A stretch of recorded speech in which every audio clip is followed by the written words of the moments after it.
Yo, what is going on? Yo, I'm sorry for the glare, you just have to deal with it. I don't know what else to tell you. The reason for this basement podcast is to, do something that I enjoy doing. Oh my goodness. We're already starting off good. So basically what this is about is mainly UFC. I'm going to probably be more mainly UFC based.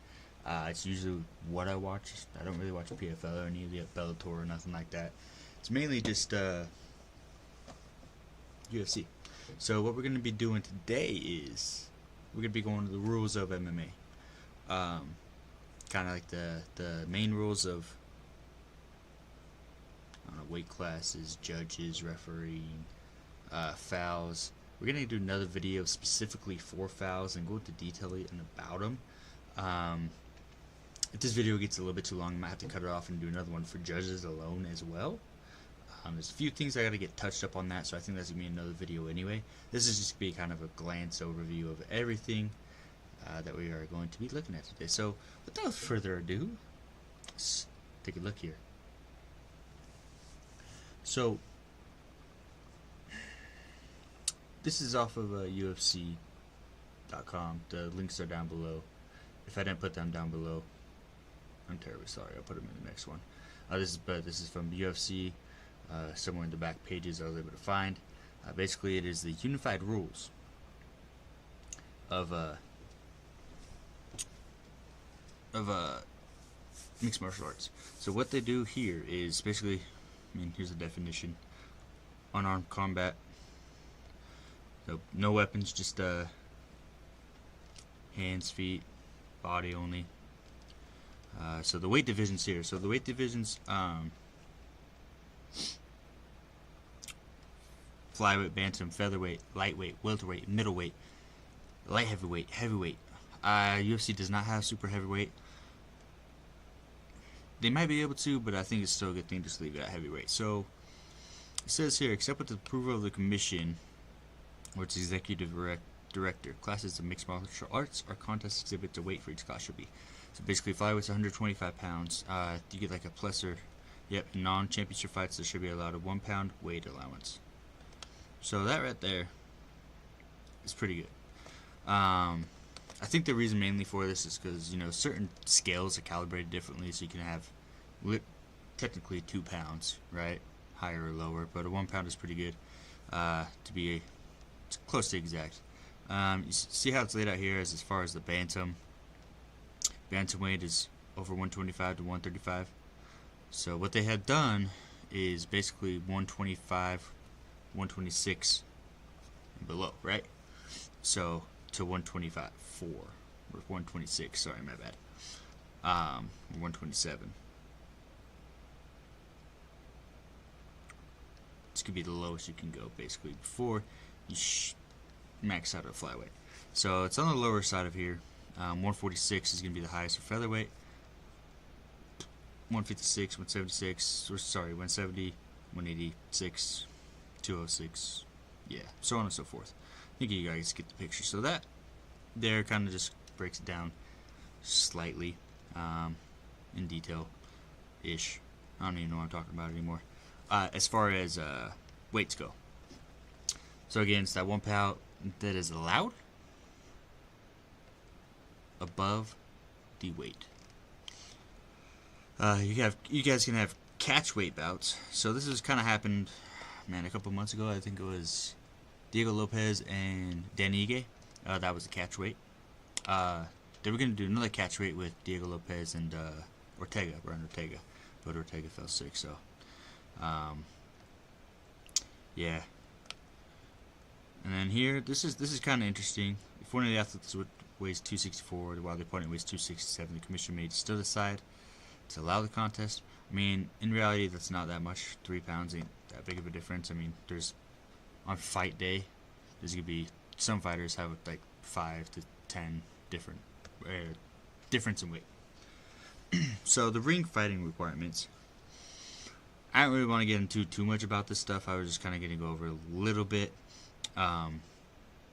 With that being said, what we're going to do is look it over. So basically what we're looking at is the ring can be no smaller than 20 feet, right? And no smaller than 20 feet square, and no bigger than 32 feet square within the ropes, aka the octagon, the fence, whatever you want to call it. Every corner has a designated quarter, so UFC is red and blue. Ring floor, this is actually an interesting one to me. The ring floor must extend at least 18 inches beyond the ropes, which in reality is probably a really good thing, because if that fence happens to break, that's just, it's not a lot, but it is enough for the most of it. That the fence is going to slow you down a lot. So, good almost 2 feet there of buffer and protection if you happen to fall through.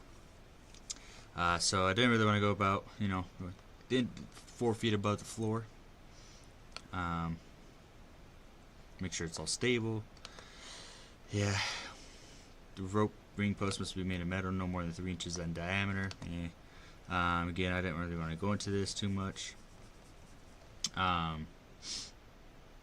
Nothing too exciting about the ring, right? So we're going to kind of skip down. The fenced area must have two entrances, which would be good. Stools. I'm not going to get too much in this one either. This is, I don't know. It's basically a chair you sit on. It's just got to be approved by the commission. You got to wipe it down. Make sure it's sturdy. That's pretty much about it.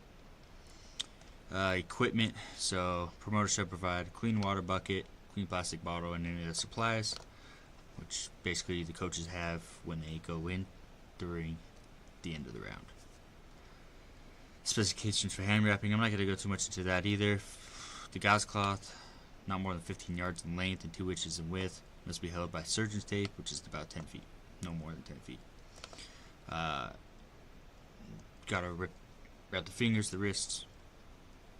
Yeah. Some of the stuff I'm not really getting into. I really want to go more into what the judges and the refs and the fighters got to go through. Even though these rules are all pretty good. If y'all want to read this alone, you can pause the video. Don't forget to subscribe. So mouthpieces, as you see, pretty sure every entertainment has mouthpieces except WWE. So with that being said, you gotta wear one. And then it says right here, if the mouthpiece is voluntarily dislodged during the competition, the referee shall call time to clean the mouthpiece, reinsert the mouthpiece at the first opportune moment without interfering with the immediate action. So basically that means this happened to Bisping. I can't remember who was fighting, but his mouthpiece got knocked out. They kind of separated. The one guy kind of rushed, even though I don't want to throw Herb Dean under the bus, but I think it was Herb Dean reffing. He kind of sat there, watched, and Bisping pointed at his mouthpiece. Is like, hey, here's it. And I think he got knocked out because of it. So it's just an unfortunate situation. They were broken up for a couple seconds before, but fighting, there's so many things so many minute things, so many milliseconds that just decision making. Protective equipment. Whoa, zoomed in. Man, I should have done that earlier. Groin protection from wearing groin protectors. You got whatever. Yeah, I gotta go with that. Gloves, 4 ounces. In general, should not weigh more than 6 ounces without the approval of the commission. So 2X and 4XL may be allowed, even though they may slightly exceed 6 ounces. So that's basically for the size of the fish, right? So the flyweight guys are not going to be wearing the same as the heavyweight guys, right? So the flyweight guys are probably more going to be 4 ounces. The heavyweight are going to be closer to 6. That being said, we're going to go back down to apparel. Mixed martial arts shorts, board shorts, bucket shorts, kickboxing shorts are approved, whatever they want, right? No gi. Gi shirts are prohibited. Shoes of any kind can't be worn, but you can wrap it your ankles, your feet. Appearance, yeah, make sure you're nice and tidy. An excessive usage of grease. So I know that a lot of people have accusations of when people have long hair, they braid their hair and they put grease in it. Technically a little bit, but also a lot of hairspray. So I mean, hairspray does not get greasy necessarily, more sticky. I guess until you do start to sweat, but normally you don't really use a lot of hairspray for that. So blah blah blah, you know, yeah, you can't wear any jewelry or nothing like that. Round length, so non-championships in mixed martial arts to be 3 rounds, no more than 5 minutes, with a rest period of 1 minute in between each round. Okay, here's the thing, right? So me and my buddy had this big debate of, is it a minute or is it 30 seconds? Finally broke it down. The second that bell rings for the end of the round, the timer starts. The coaches have 30 seconds to talk to their fighter. By the time they get out of the ring, it's been just about a minute, or just over a minute. So they do have a minute, even though it doesn't seem like it might be a minute, because you're talking to the coaches, you're going through both of them. They get 30 seconds, and all the events in between. I don't know why my camera's doing this, I'm so sorry. But all the events in between. That's gonna piss me off. All the events in between of that bell, before the coach is talking and after the coach is talking, is about another 30 seconds, sometimes even more. So, if you're coach, you're kind of sneaky about it, you kind of slowly walk off, right? Give your fighter a couple extra seconds. And each championship,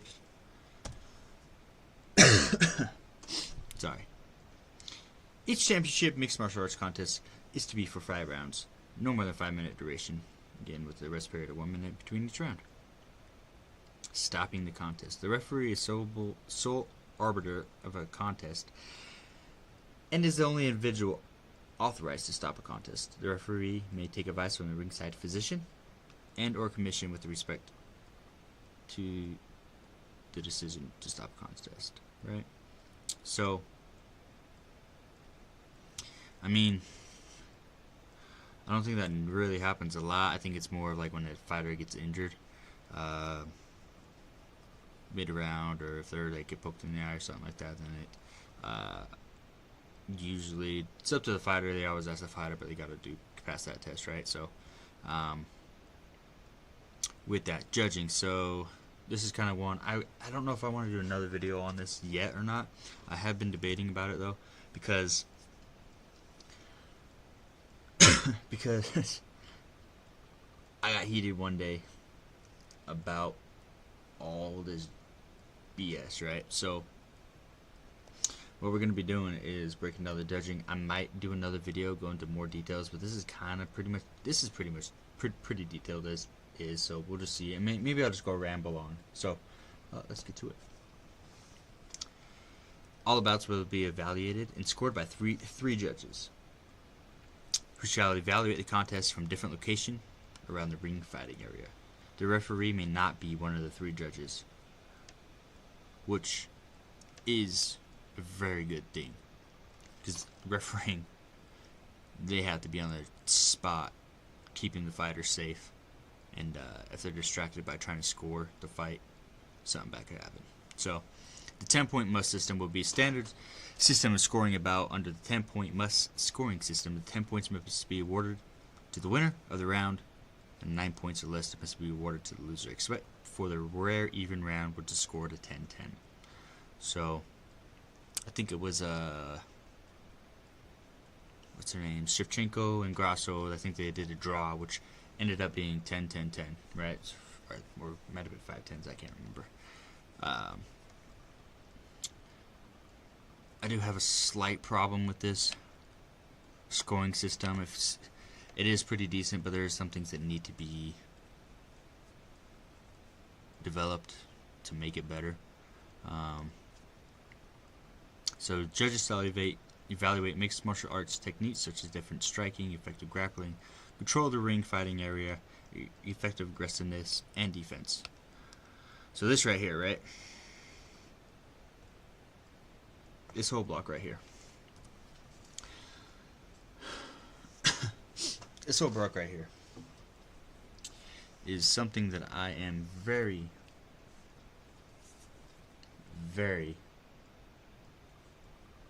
or have gotten very upset about. So, effective striking, effective grappling. Let's start there. Let's start with this effective striking. So, with effective striking, it is going to be damage, punches, kicks, knees, elbows, all that hit, right? Should be hit. Usually when you're watching the UFC, they have the percentage, right? Like, 67 strikes hit out of 177, right? Unfortunately, from certain angles, it looks like the fighter gets hit, even though he doesn't.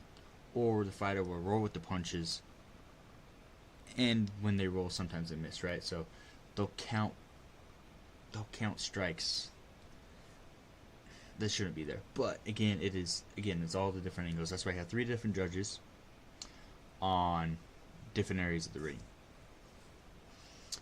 So effective grappling. Now this one right here is, I understand it is mixed martial arts, but it is the most boring thing to watch.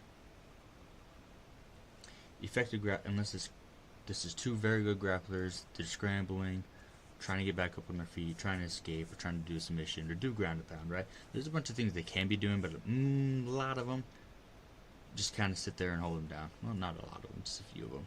Let's take fucking, what's his name?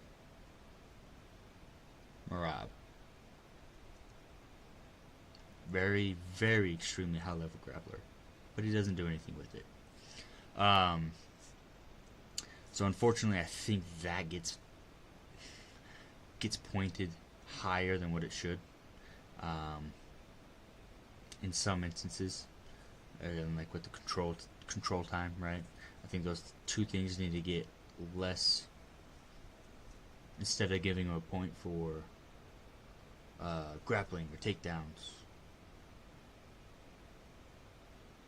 then they just hold him on the ground and give him a point for that. No, if it's effective takedown, effective grapple, effective movement, just keep going. There are a lot of high-level grapplers in the UFC, so it is extremely hard. I wrestled in high school. I'm not good at all, but I do understand how hard it is to get out of certain positions. Okay, so you got to give him that too. You got to give the other guy the benefit of the doubt of, hey, he might be stronger, he might be this, he might be that. But if you have a guy that they are just consistently fighting each other on the ground, fighting wrists, nothing happening, no movement, maybe half a point. Maybe. Half a point to 0 points. I'll give you the perfect example. Derek Lewis versus I can't remember his first name, but Almeida.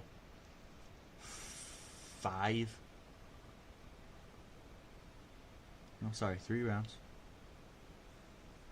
for basically 5 minutes. It might have been even 5 rounds. It might have been a main event. Whatever it was, I actually think it was 5 rounds. The dude had the record was 24 minutes and 17 seconds of control time.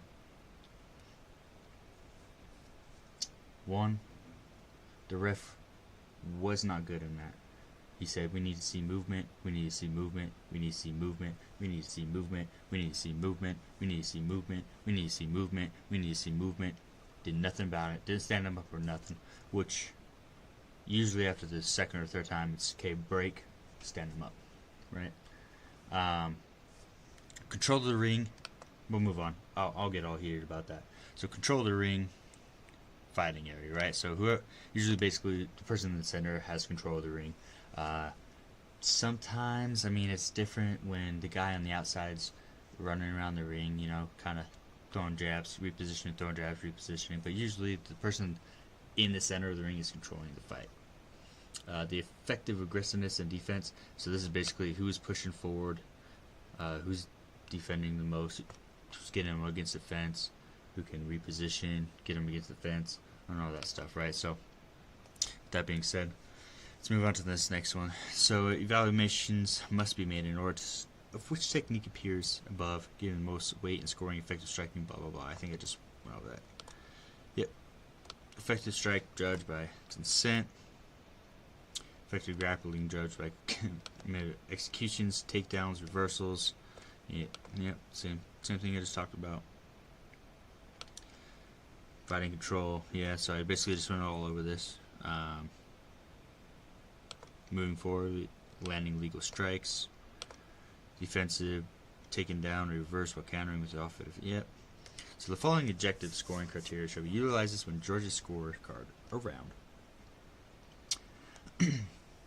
A round is to be scored at 10-10 when both contestants appear to be fighting evenly and neither contestant shows clear dominance in a round. A round should be scored 10-9 when one is landing a greater number of strikes or grappling or other maneuvers.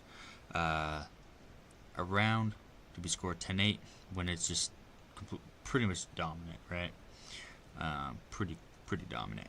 10-7, which is really rare. I mean, 10-8 is pretty rare, but it's more common now. Not even now, but it was more common a little bit back a few years ago. 10-7 is extremely rare now. Just completely just as dominating the fight. The other dude can't do nothing about it. The judges use a sliding scale to recognize the length of time. The findings are either standing on or on the ground. So if mixed martial arts spend the majority of the round on the canvas, then effective grappling is weighed first, and effective striking is then weighed. Again, this is a small problem I have. I shouldn't highlight that. I should highlight this. Effective, right? Effective grappling.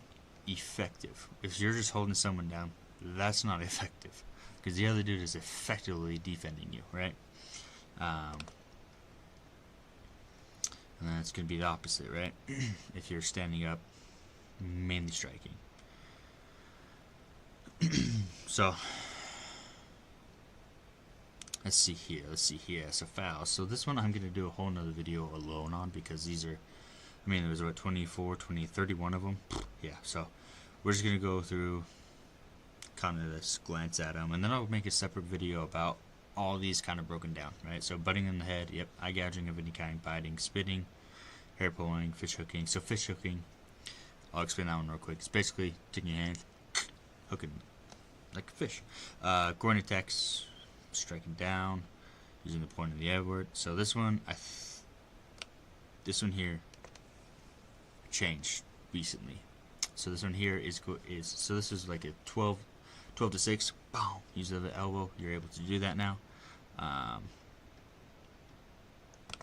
Yep, striking the spine or back of the head. You can't. Kicking to the kidney with the heel. Yeah. So that's fair. I mean, it's might happen by accident, but let's see. So throw strikes, of course, clawing, yeah, grabbing the clavicle. Woo, yes sir. Kicking the head of a grounded opponent, kneeing the head of a grounded opponent. So these two here.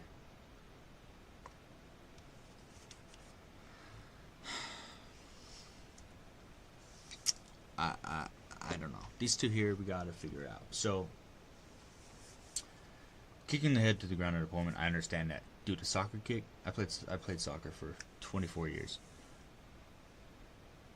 23 years. Anyway, soccer ball. There is going to be significant damage. More damage done if you're able to soccer kick them on the ground.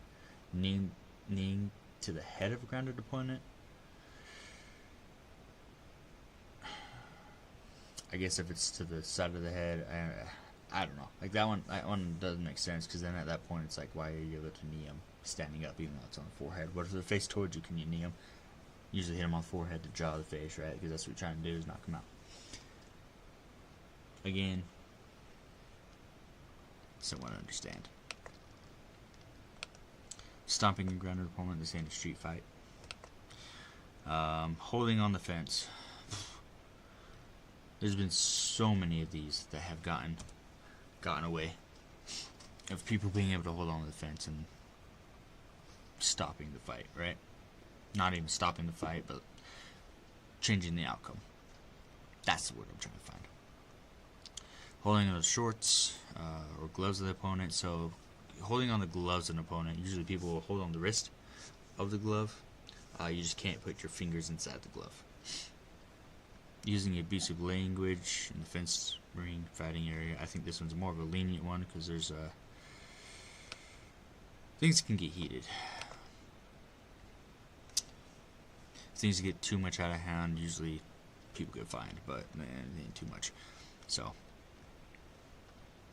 engaging in unsportsmanlike conduct that causes injury to an opponent. So, that might just be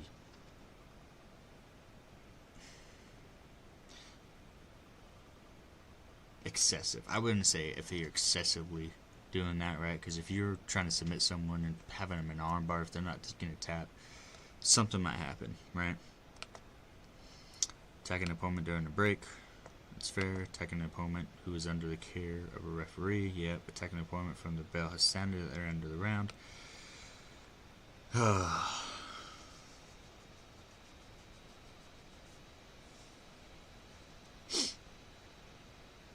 Yeah, this one here I had an issue a little bit with Kamzat against Burns. He kind of was still fighting after the bell rang. Burns kicked him off and he came out and fought him again, even though the ref was there. So things like that happen. I'm not too much about it. Worried about it too much. Usually people are very respectful.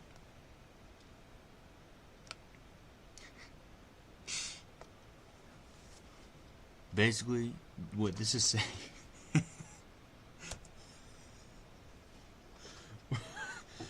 Basically, what that says, right? Basically, what that says. Don't be a bitch. Throwing opponent out of the ring / fighting area, which I think would be kind of funny to see. I'm not gonna lie. That's gonna be pretty funny to see. It would be. It really would be, right? Flagrantly disregarding instructions, spiking opponent. So this happens, unfortunately. It happens. Let's take Bilal and what's his name, for example, Edwards, for an example like that. Bilal definitely didn't mean to do that. I'm not a Bilal fan. I'm not a Bilal fan. I don't like the guy. I think he's a boring fighter. But again, if the person you're fighting is trying to get out, trying to like maneuver, just the way his body was, just spiked him. It's very unfortunate, but an accident, nothing happened, right? Interference by the corner. So this one here, but we need to talk about this, alright? Interference by the corner. Shigashan's coach has been getting a lot of heat for going, go now, Aljo. Go now. Is that interference by the corner? Yes. But here's where I have to decide. How long have you been training with your coach? Playing soccer for 24 years. I had the same coach for about 16 of those years. I know my coach's voice. Out of anybody in the crowd. I know my coach's voice. If I heard someone else say my name, that's going straight through and I'm not going to think about it.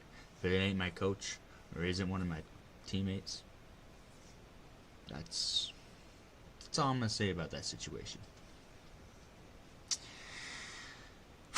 Applying forward substance to the hair or body to gain advantage. So basically grease and all that stuff. Grease, stuff in the gloves, whatever. Disqualification may occur when any combat of fouls or a flagrant foul is at the discretion of the referee. Fouls may result in point deducted. The official scorekeeper, the scorekeepers, not the judges, will be responsible for calculating a true score after the point deduction. This one right here, I have a huge huge problem with, okay? So this one right here. Only a referee can assess the foul. If the referee does not call the foul, judges must not take that assessment into their own and should not factor such into the scoring calculations. I think this is one of the biggest bullshit rules for judges.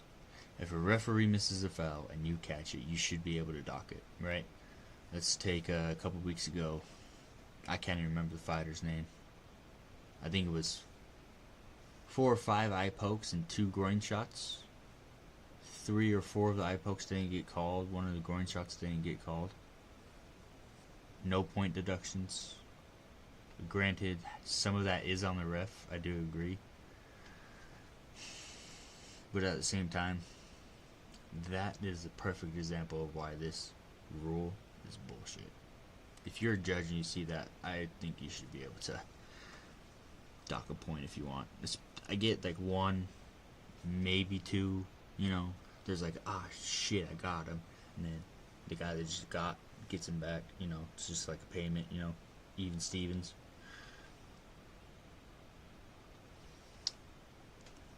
Maybe a second time. But again, once, yeah, right? Second time, iffy. So we'll move on.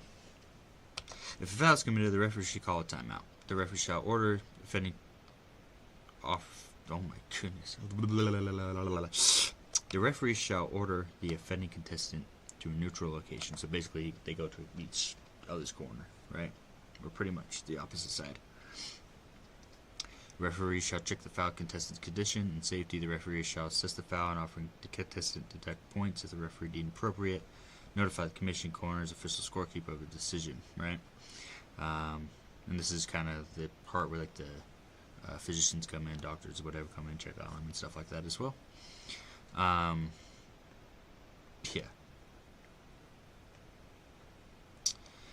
See, if a bottom contestant commits a foul, unless the cop contestant. Oh, 1 second.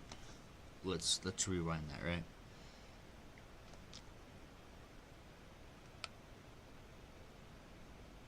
If a foul, actually, I'm gonna do this one right here. If a foul is committed, right? All this stuff happens.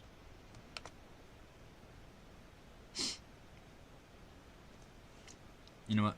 I'm gonna save that for another video. The referee will verbally notify the bottom contestant of the foul. When the round is over, the referee will assess the foul. Same thing. They should lose a point or not, right? Usually they'll stop it and put him in the right position, like get him separated and then put him in that position again. Low blow foul. Alright, maybe I won't. Maybe I'll get it on this one. I forgot this one was in here. A fighter who has been struck with the low blow is allowed up to 5 minutes to recover from the foul as long as the ringside doctor's opinion. The fighter may possibly continue in a contest. I have the perfect 110% the perfect example. Let's take Jamal Hill and Alex Pereira. Okay? I'm gonna make a separate video on this fight alone because of all the BS that people have been talking about, okay? Jamal Hill committed a illegal strike. Alex Pereira is not a bitch. Before timeout got called, he took his 2 steps. Okay?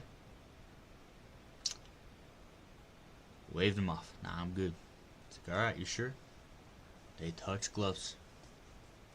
Jamal Hill throws the first punch, misses. And Alex Pereira knocks him out. Okay? Perfect example. I'm going to go through a whole nother video about that fight because it is... I don't understand anybody defending Jamal Hill whatsoever. Right? Let's continue.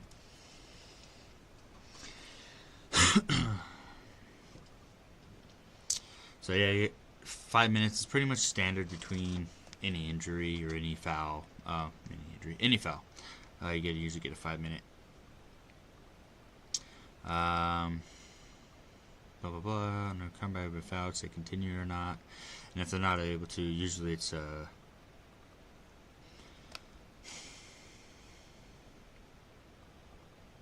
it was accidental, they usually do. Sometimes they do TKO, sometimes they do no contest, sometimes it's all up in the air. I need to go through and figure all that out because or disqualification, right? So unfortunately, I think there's more no contest than there are for disqualifications. When there should be more disqualifications, you should be punished for committing fouls. And Jamal Hill did. The ultimate one, getting knocked out. For foul other than Lobo, injured fighter may deem not fit to continue. The referee must continue by halt. Everybody's got 5 minutes. 5 minutes. If they exceed the 5 minutes, the fighter can't be started and the contest must end. Correct. Injury sustained by fair blows and fouls.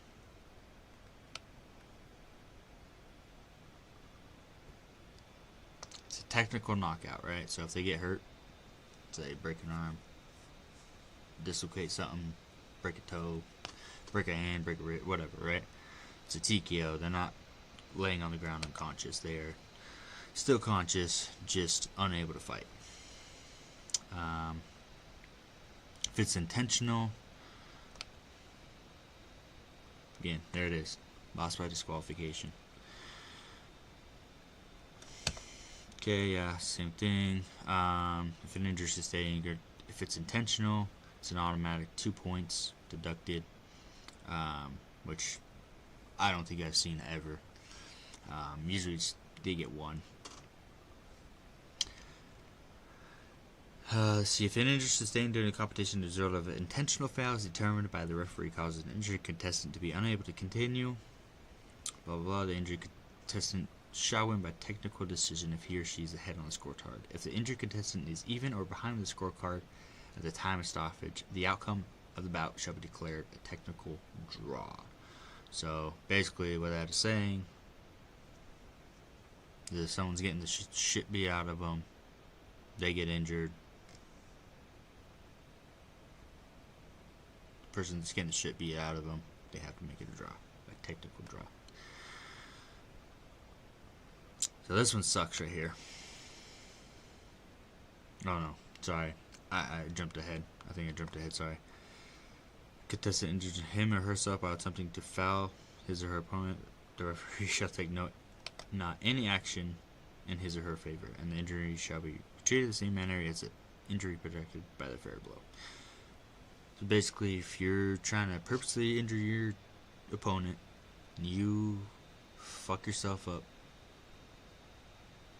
that's on you. Fight continues.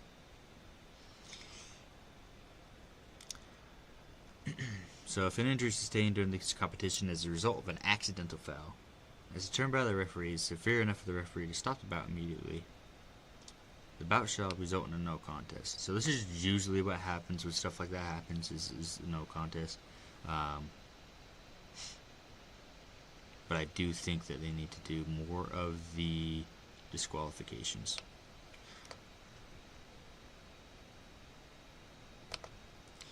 Because here's the thing, you're fighting somebody, yeah, you might be on good terms, but if you've ever been punched in the face before, there's a few type of people, right? There's the ones that run away. Usually the people that are in the ring are the crazy ones that get pissed off when they get hit in the face. So that friendly fight of who's better, who's going to win, who's more blah blah blah, right? Kind of, it goes out the window just a little bit, and usually fouls are kind of on purpose because the person that wants to commit the foul accidentally is pissed off and wants to win.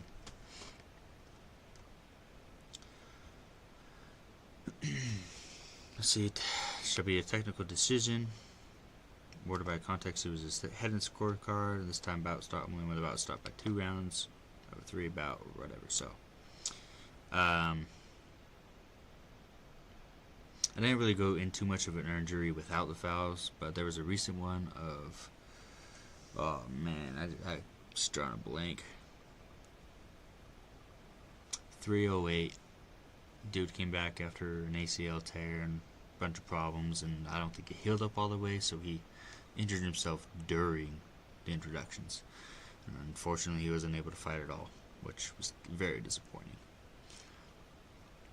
Incomplete rounds should be scored utilizing the same criteria of scoring the other rounds up to this point, so the incomplete round is stopped. So this is another weird one that's kind of difficult to think about, because you got to do a 10-point system no matter what.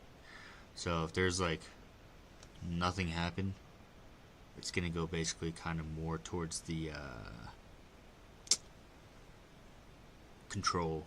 ring control. So who's been more aggressive, who's been pushing forward, who's been attempting more strikes, right? That's kind of what's going to happen. But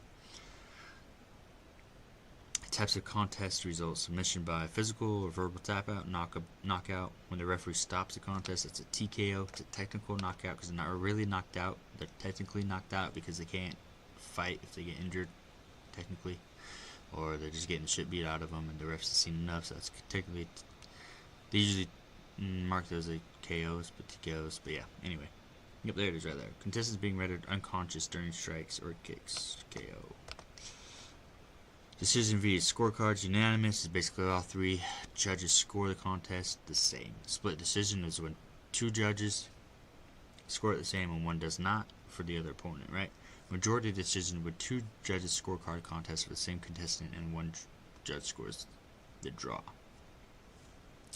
So basically those two are the same, just with very minute scores, right? Draws including unanimous draw when all score the contest draw. Majority draw is when two of them score it, and split draw when not all three judges score differently. See disqualifications, forfeit, technical. It's no decision, right? So those are a bunch of other random ones there. So let's see here. I wanted to just talk about something I totally forgot about.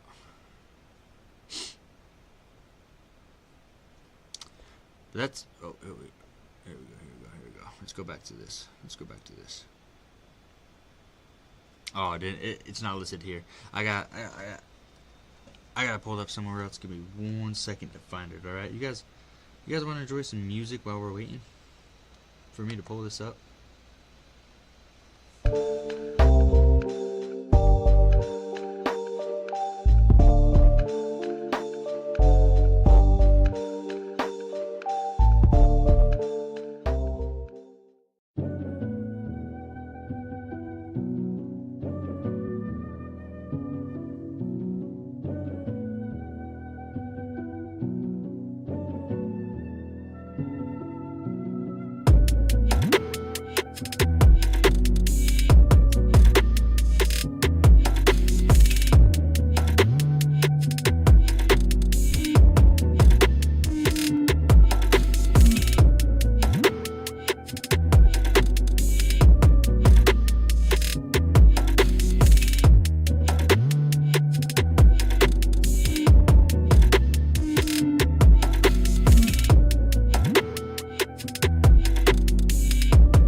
Alright, so I gotta pull it up. So basically this is kind of a brief look at the scorecard of per judge, right? So we took Aljamain Sterling, for example.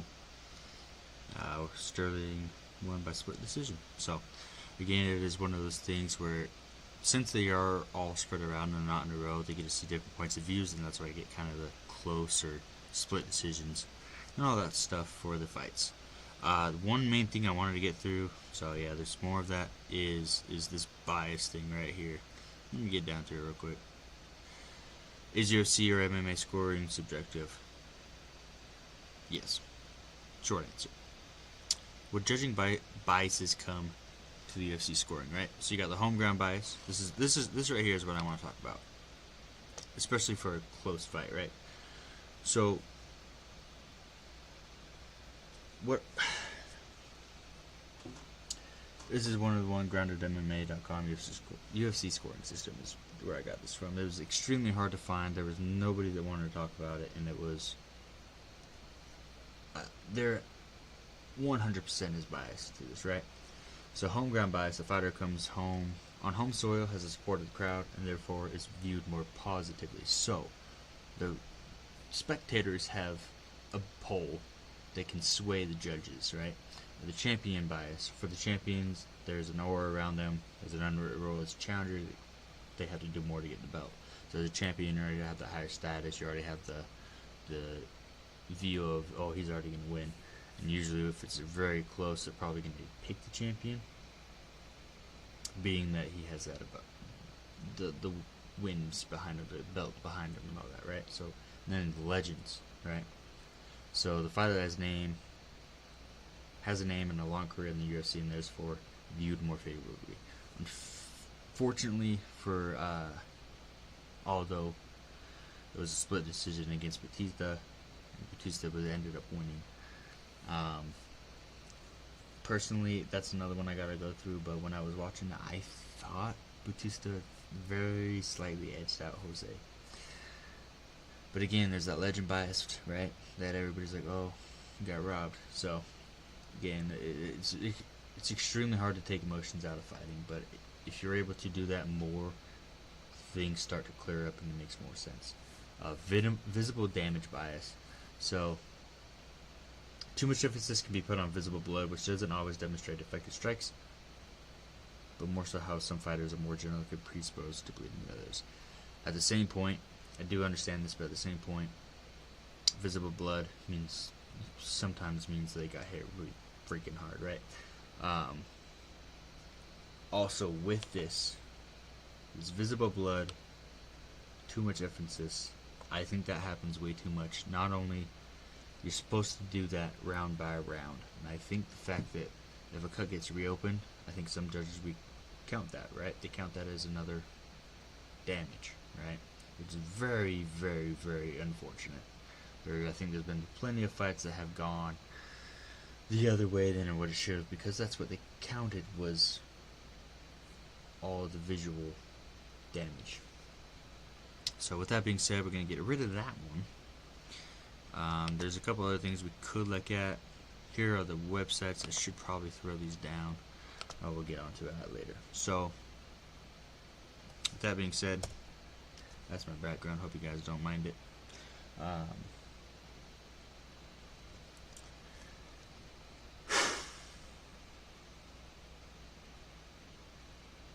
Those are some of the rules. Those are all the rules. Those are basically everything that goes through it. Now, if you really want to, I can go through. Maybe we'll do this real quick. We'll do this real quick. Give me 1 second to pull this up as well.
Y'all didn't tell me.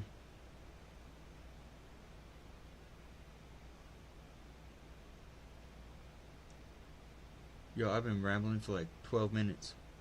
On mute. We're gonna speed through this, alright? Alright. Basically, trainer, judges. Everybody has the code of conduct, conflict of interest, handling medical media issues, socializing with fighters. Pretty much, I mean, these are mainly for the trainers, right?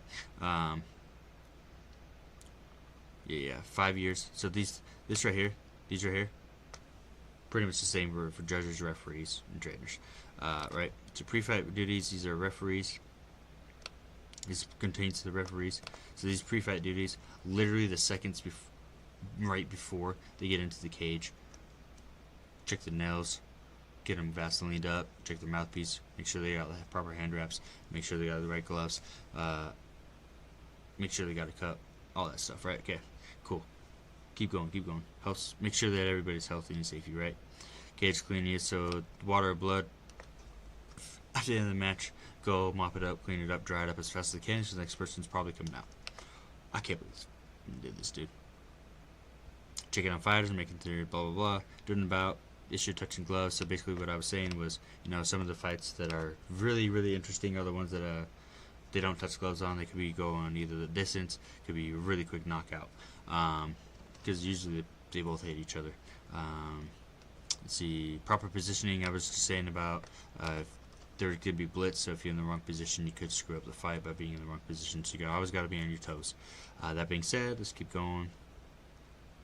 Replacing a mouthpiece, let's say this, I don't put this, but let's do this. Replacing a mouthpiece, I mean, that's going to be the hardest part, is trying to find that perfect time where you both separate. So basically what it is the guy that lost the mouthpiece, you just got to run away as fast as you can, break it up, right? Okay, so usually some of them just like to fight, but you should probably run away, get that mouthpiece back in. Didn't really go over anything like that. Handling a fighter into submission who isn't tapping, so freaking sucks, but usually what you do is you pull the other guy's arm off and you give them what they've been doing, right? Let's see. I did a whole thing about this unconscious or injured fighter. I did mainly unconscious, about how people are more respectful. They like to help after they get knocked out. Anyway, let's keep going. So here's the judge training, 5 years, blah blah blah. Code of conduct, same thing. Discussing scoring fights with others. Okay, proper appearance, all this stuff. Okay, 10 round was a 10 or 8 round, right? So usually it's a 10-9. 10-8s are, I mean, they're becoming more popular, but a little bit more rare. I mean, more rare. A little bit. They're not as common, but there's, you can see the significance between a 10-8 and a 10-9. Point deduction, all this stuff. Okay. Was it effective? This is what I'm saying. Was it effective? Threatening the guard, scoring points while on your back. Was effective? Aggressiveness. So this right here, was it an active? I thought it said effective. I'm going crazy. I'm just trying to catch up from what I was rambling on about for about 12 or 13 minutes. I'm so freaking sorry, guys. If we weren't live, I'd edit that out, but oh well. Anyway, we're going to keep this going. So, what is effective aggressiveness? Yeah. So, anyway, okay. Handling a loud crowd. So, basically right here, this concentration, handling a loud crowd, dealing with the hometown favorite, how to break 5-minute round. This, dealing with the hometown favorite, I think is going to be a little bit different. I think that should be under security or the commission rather than the judges. Because the hometown might actually hate the other fighter. You just never know. So I think it's more security and whatever. Handling a loud crowd, I'll go back over that in just a second, how to break down a 5-minute round. So the 5-minute rounds, basically is going to be the biases, the scorecard, the striking, grappling, all that stuff, right? So let's see, what if I see a foul that a referee did not call? This is where I said this, it's a bunch of bullshit. You should be able to dock a point if it's deemed necessary, but unfortunately not able to. What if I didn't think it was a foul, but the referee called it? You might have just been in the wrong position. Usually it is a foul. We'll leave it at that. What if I thought it was a slip and the referee called that it was a knockdown? Again, that could be the position of the ref. That could be position of you. That really could go either way. So handling a crowd, we're going to go over this again, right? So if I don't know, I haven't been to a fight. I really want to go to one, but I think handling that crowd, I think the best thing to do would be the judges wear headphones, right? You're gonna silence everybody out. I want to whole spiel about soccer and how I already said all this about how you can't really hear the crowd or whatever or anything like that. So it's not really too concerning about focusing on the fight. Again, especially if you have headsets and you're able to talk between the judges, I think that's gonna be. I'm not sure if they do that or not, and if they don't, they probably should implement it because one, that's gonna help them concentrate on the fight, drown out the crowd a little bit, and be able to have more conversation and more, I think, closer and a better scoring card, right? Especially if there's something questionable, if the judge did not see something that happened, or a different judge got a different angle, like, hey, did he hit that? Did he actually hit him with a knee, or did he miss it? Because from my angle, it looked like he hit. Two judges like, nah, it didn't. Don't count it, right? Okay. Need for Speed, baby. Guys, I am so terribly sorry about rambling on for like 18 minutes without having the mic on. I thought I pressed the button. That's on me. Thank you so much for being here. Let me ramble on about the rules. I do really appreciate it. I will be going back through doing one about fouls and getting into all the details about the fouls and whatever all that stuff is, right? So I think that's going to be the next one, and then I think we will probably start breaking down fights, which I'm very, very excited for. Unfortunately, I'm not able to stream the fights. I'll have to figure out how to I'll be studying them. What I might even do is just have it off to my third one of the monitors, right? Play it on mute, watch the fight, kind of talk through you guys, through it with you guys. I might have to buy another camera for that, or I might just switch them around. We'll figure it out. Anyway, thank you again so much for watching. I'm so sorry.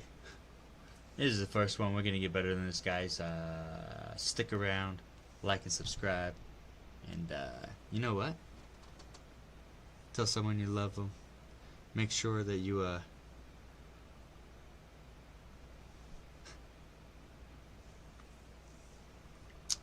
think about this when your favorite fighter is fighting.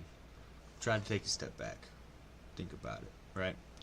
Think about it from a judge's perspective and see how much different that outcome comes.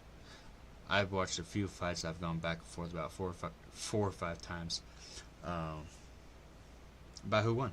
So that's kind of why I'm going to get this through, is kind of go through, break it down, everything, get everything going. I'm just rambling at this point, but break it down every fight.